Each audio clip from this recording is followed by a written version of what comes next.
ሰውየውን ስታገኙት ሰው አይደለም ዕውቀት ብቻ ነው እና ስታናገሩት ዕውቀት ነው ሲበላ ዕውቀት ነው ሲጠጣ ዕውቀት ነው ሲነሳ ዕውቀት ነው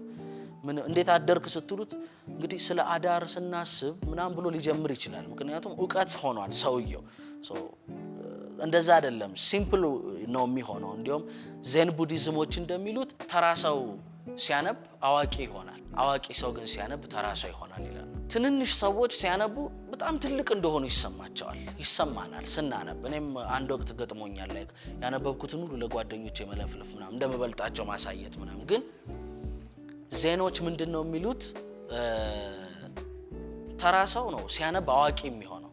አዋቂ የነበረ ላይክ ነገሮችን ያስተውል የነበረ ሰው ቢያነብ ግን ወደ ተራሳውነት ነው የሚወርደው ማለትም ሲምፕል ወደ መሆን ነገሮችን ሲምፕሊሲቲ ማረግ ላይክ በቀላሉ ነገሮችን ወደ ማረግ ነው የሚዞረው